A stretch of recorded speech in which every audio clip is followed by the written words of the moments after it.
I'm Richard Clarke. I record these talks every day as a way to deepen my inquiry. Listen each day and deepen your own practice. Welcome. I'm reviewing and commenting on the book Talks with Sri Ramana Maharshi. Today is from Talk 594. The Spanish lady, Madame Mercedes de Acorta, has written a letter to Mr. Haig, the American mining engineer who is here as a temporary resident for the last 2 months. She has raised a few questions there. If the individual self merges into the universal self, how can one pray to God for the uplift of humanity? The question seems to be common among the thinkers of the West. Sri Bhagavan said, they pray to God and finish with, thy will be done. If his will be done, why do they pray at all? It is true that the divine will prevails at all times and under all circumstances. The individuals cannot act on their own accord. Recognize the force of the divine will and keep quiet. Each one is looked after by God. He has created all. You are one among 2,000 millions. When he looks after so many, will he omit you? Even common sense dictates that one should abide by his will. Again, there is no need to let him know your needs. He knows them himself and will look after them. Still more, why do you pray?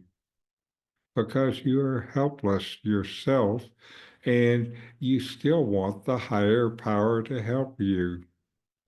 Well, does not your creator and protector know your weakness?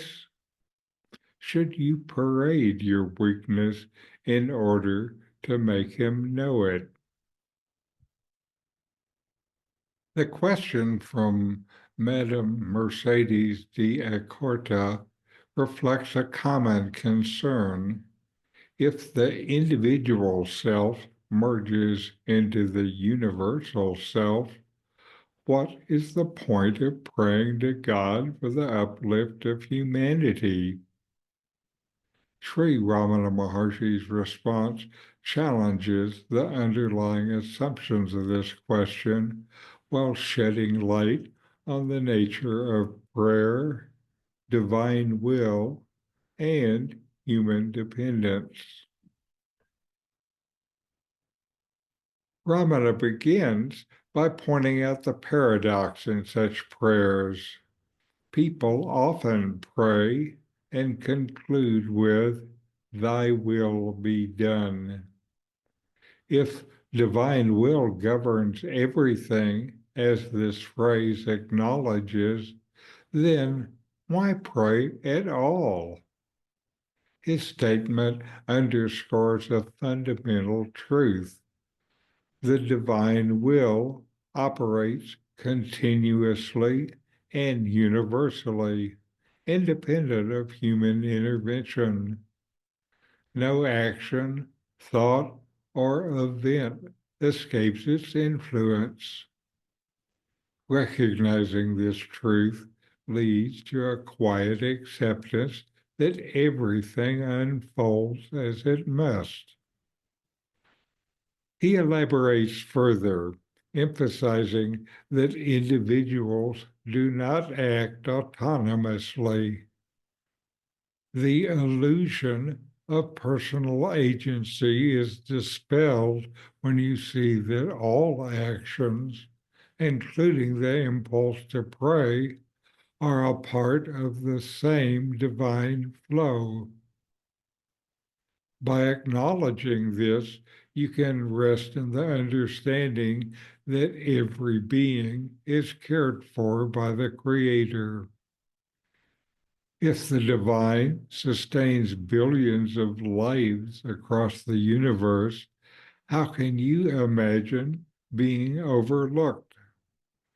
Even common sense suggests a trust in this all-encompassing care. Ramana then addresses the purpose of prayer. If the divine already knows your needs, why articulate them? His response is profound. You pray because you feel helpless. Prayer arises not from informing the divine, but from a deep sense of vulnerability. It is a reflection of your longing for connection with the higher power, a way to surrender your perceived struggles and limitations. Finally, Ramana Maharshi questions whether such declarations of weakness are necessary. Does the Creator who brought you into existence and continuously sustains you need to be reminded of your frailty? The Maharshi's teaching encourages you to move beyond the surface level of prayer and towards a deeper trust in the divine. When you recognize yourself as not separate from this universal intelligence, the need to petition God diminishes.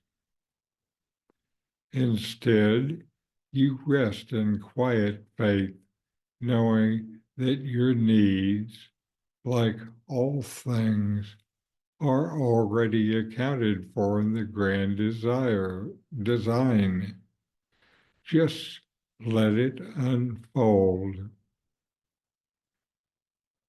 In essence, Ramana Maharshi's teaching invites you to shift from asking for intervention to abiding in trust. Prayer then becomes less about seeking outcomes and more about aligning yourself with the divine will, which is ever present and perfect. So know yourself and be always free and at peace. In 40 Verses on Reality, Ramana Maharshi explains the nature of the self, the ultimate reality, and self-inquiry. My new book, with my comments and inquiry questions, opens these teachings up and brings them into your practice and experience. Available now from Amazon. Link in the video description. These videos bring Ramana's teachings into your direct experience. Click subscribe to see more. Click thumbs up to like, and send questions and start a dialogue with a comment